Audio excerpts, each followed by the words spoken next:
Wemby would respond to being ejected in Game 4. You now have your answer. He responds with authority, and San Antonio up 59-47.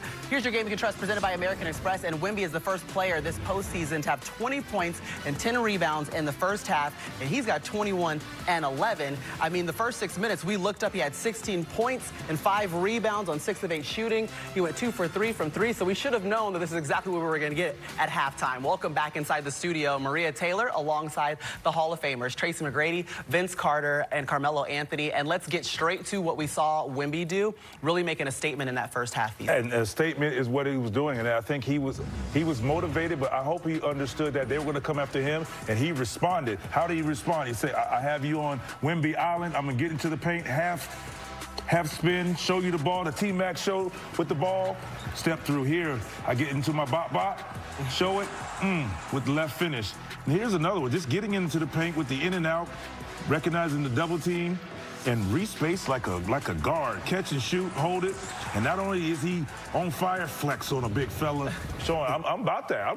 You know, he came ready to play today. And we knew that. Yeah. We knew that was going to be the case. Sure. And on the other side, we knew he had to keep his composure, and Minnesota was going to test him. Yeah. And we're seeing it, pulling him, pushing on him. They're poking him. Just whatever they can to see how he responds to it. Yeah, 18 of his 21 points came in that first quarter. Like VC was talking about, the statement was certainly early for him. Let's also talk about the other side. On the pregame show, we talked about Julius Randle, and you wanted to see more from him, T-Mac. Usa.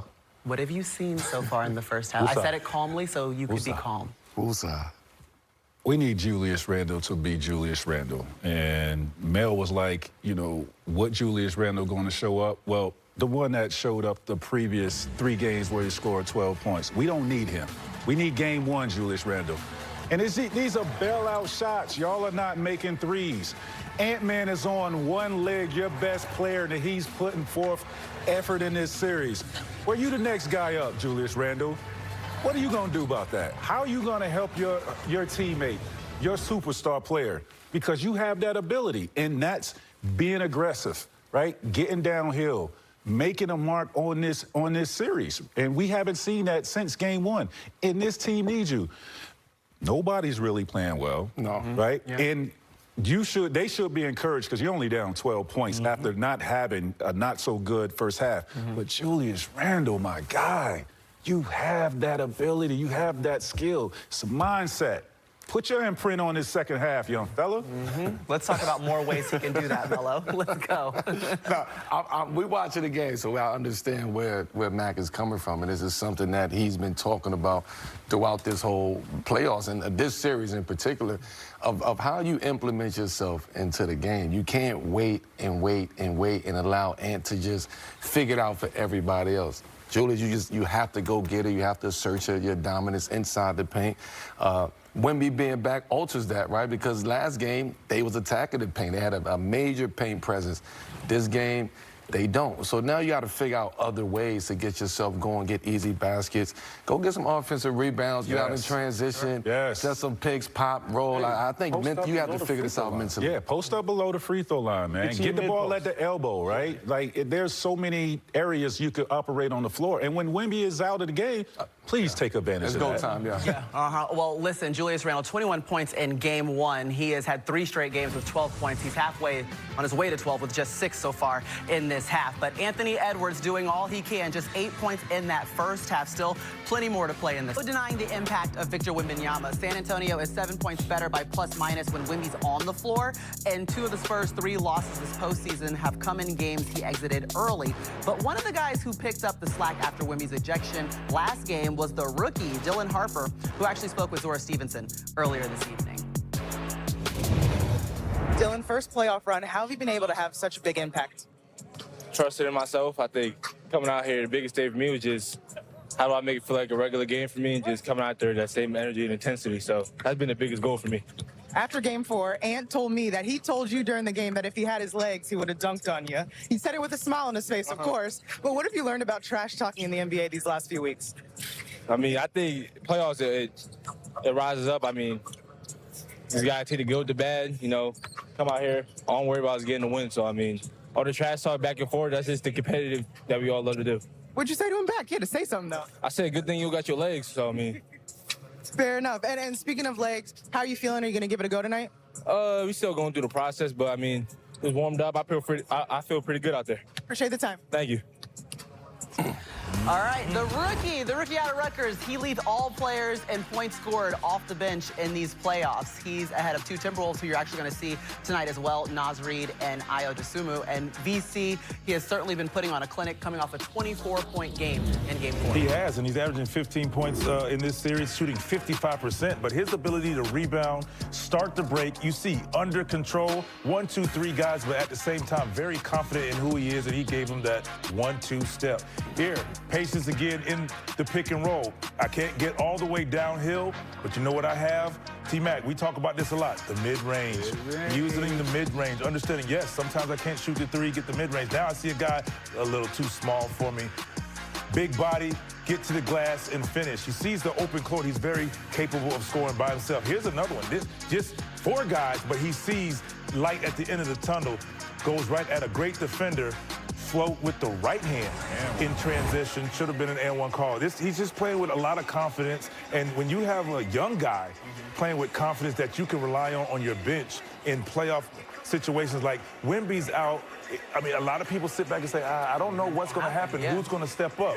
Well, not only do they have a veteran in De'Aaron Fox doing so, they have this young guy who believes in his game. They trust in his game, and he's doing just that. Shout out to Dylan Brooks. Come on, Dylan Harper. The youngin', he's the first Spurs player with multiple 20-point games off the bench in a single postseason since Manu Ginobili did it in 2016. So they love to see Dylan come. Good company. Okay, so that's a rookie. Let's get to a veteran for the Timberwolves and Julius Randle. And again, 3 straight games with just 12 points. And you would like to see more, T-Mac. Well, I like to see how he approached game 1. And tonight's game, right? Being aggressive, getting 2 feet in the paint, using that big body God has given you in that strength to be able to put the pressure on their defense. Right here, right? The gravity of Ant-Man and leaving him wide open on the perimeter. Those are shots that I would love to see him knock down. And this is just keeping Wemby honest, keeping that defense honest.